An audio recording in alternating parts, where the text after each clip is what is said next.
What's up, folks? Nate here, Tool Dyno Works.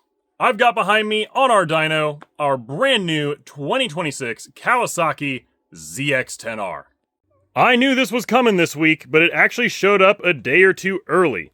So I went ahead and dropped everything I was doing this morning, ran over to Bellevue Motorsports, the Kawasaki dealer, which this is now the 25th Kawi I've bought from them, and went ahead and put this in the back of our truck.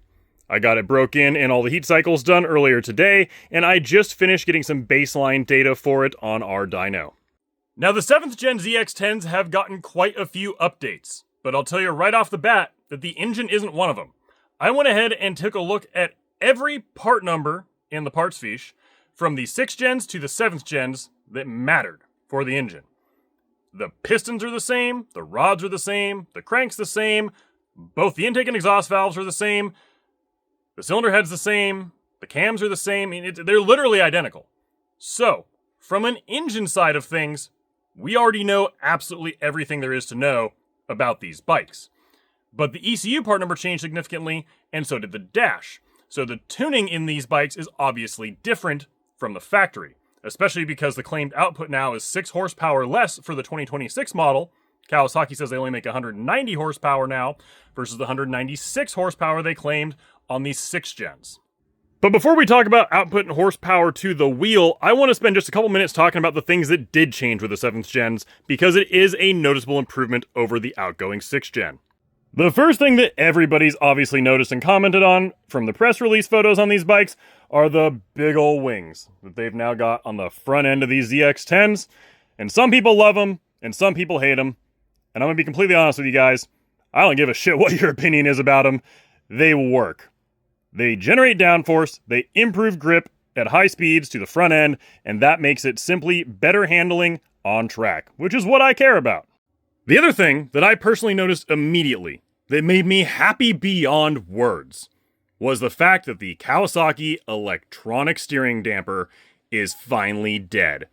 The KESD system that used to be right here on the outgoing 6th gens was the biggest steaming pile of dog shit of a steering damper I've ever felt on any flagship super sport or superbike.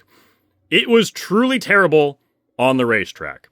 Every single person that I know that's ever put one of these on the track or raced them competitively could not rip it off fast enough for a manual Öhlins damper, and that is what Kawasaki now gives us right out of the box. So to the guy at Team Green that finally decided to go ahead and do that, thank you so much. So in my personal and professional opinion, the wings are a killer upgrade, the steering damper is a fantastic upgrade over the 6th gens, and then we get to the dash. And while it does look prettier, I actually don't like it or dislike it really any more than the outgoing dash. Now, before anybody makes any smart-ass comments, I'm very aware that obviously the dash is blinking at me. That's what happens when you've got a front wheel speed fault code, because we just had it on the dyno with the front wheel strapped and obviously the rear wheel doing 180-something miles an hour. But my issue with the dash here has nothing to do with the way that it looks. It's a very nice, clean-looking TFT display. My problem with it is they gave us this cool, fancy dash, and then they didn't change the switch gear that actually controls anything on the bars. And this switchgear setup is really not good. It's not fun to use. You've got to hold down buttons for really long periods of time to access certain menus. And it's just honestly clunky and cumbersome. It's probably the worst switchgear that's still on any flagship 1000 out there. And I just can't wrap my head around why Kawasaki would update the dash for a cool new TFT display, but then leave the same garbage user interface in place from the 6th gens.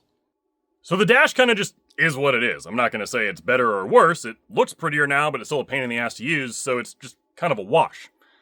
Now, in my opinion, that's sort of where the improvements end with the 7th Gen ZX10s, because pretty much everything else is still the same as the 6th gens, or worse, that you're actually going to feel when you're riding the bike with the stock tuning in place.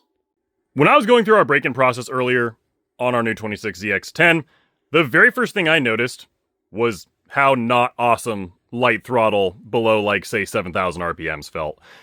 I went ahead and had it here on the dyno and was measuring AFR while going through that process, and it was even leaner than ever in that light throttle and lower portion of the rev range. There was a lot of the time it was like in the low 15 to 1 range, which is just absolutely insane. I get that it had to be updated for emissions compliance, but the thing was literally surging and lean misfiring every once in a while, just cruising around down there in that lower portion of the rev range, which obviously is not great on a brand new flagship 1000, but also something I'm not really shocked to see. Now, obviously, I'm not into the ECUs in these just yet. I have already read the ECU. I sent the bin file over to our friends over at Woolwich Racing. They'll have a definition to me, I'm guessing, in a week or less. So in the meantime, all I can really give you is my subjective feel of how the bike was riding when you're just kind of cruising around in that lower half of the rev range at light throttle, where a lot of people spend a lot of time riding these bikes, and it objectively felt worse than any 6th gen I've ever ridden, and I've rode a ton of them. So, that's not great with the Euro 5 Plus compliant update that these things got for the ECUs, but I'll save my final judgment there until I can actually see the tuning that's in place for myself. What I can show you guys is the wide open throttle dyno graph for what this thing put down to the tire once we are done breaking it in. And that was actually pretty much exactly what I expected to see, if not a little better. Once we finished our break-in process and I was able to do some full throttle passes, this is what the output looks like. 175 horse and 81 pound-feet of torque. Which, crazily enough, even though that power curve looks like absolute garbage, that's actually slightly better than I expected to see. Because Kawasaki claims that the crank, the old 6th gens measured 196 horsepower, and the new 7th gens only measure 190. And I saw the same 170-ish to 175 range on every stock 6th gen I've ever ran on our dyno before. So I don't really see where there's 6 horsepower missing from the old ones to the new ones, but that's just Kawasaki's claim. Now, as far as the actual shape of the curve, where it just falls off a cliff out there at the top end, that's been the same shit since the 5th gens. That's, 100% exactly what we expected to see. And then things were a little bit lean through the mid-range. Yeah, 100% what our expectation was. Which is honestly great. Because again, while I'm not into the ECUs just yet, and will be hopefully in just a few coming days here, that does give me a great indication that we'll be able to make these things put down the same power we've had 6th gens making now for the last several years in very short order. Like I said at the start of the video, we've flashed over 1,000 ZX10 ECUs over the years, guys. Literally thousands of them. We know exactly what the recipe is to get these things to make power. So if these are restricted in the same way as the 6th gens were, which, looking at the baseline dyno graph, is exactly what we're seeing, then we should be able to have them making those red lines there real quick. I can get these things to put down the high 190s to low 200s to the tire on pump gas all day long with basic intake and exhaust bolt-on modification and our tuning in place. Now, that graph was really just an example of a random 6th gen ZX10 with an exhaust and tuning that I just picked out of our dyno logs there. Again, we've got shit tons of them, so I didn't even look that hard for that to find one that shows you the optimal output for one setup versus another, because honestly, I'm going to go through all that all over again. Now that we've got our 7th gen ZX10, as soon as I get a bin file definition from our friends over at Woolwich, I will go ahead and obviously go through all of our tuning for the stock intake and stock exhaust on this bike to show you guys what's possible with no physical changes made to the bike whatsoever. And then we'll move on to the various slip-ons, so really the Cat Delete 3/4 slip-ons that are available for these bikes, and then we'll move on to full exhaust systems, and then we'll go ahead and show you guys the air filter testing, which again we've already done on the 6th gens, but I'll redo here for the 7th gens so you guys can see it, and then we'll even move on to all the velocity stack testing. So we're going to cover everything that you can do to these bikes when it comes to bolt-on modification with our tuning in place, and that way you guys can go ahead and make your own decision for which intake and exhaust combination that you want to put on your new 7th gen ZX10. And once we're into these ECUs, folks, hopefully by this time next week or sooner, this testing is going to happen fast. I've actually already got 4 different exhaust systems on the way for this bike, just to be able to show you guys all the different setups that are out there that matter, the airflow characteristics that they create, and how that impacts the power and torque curve on these bikes. And then we'll move straight onto the intake side, probably within just a couple weeks after that.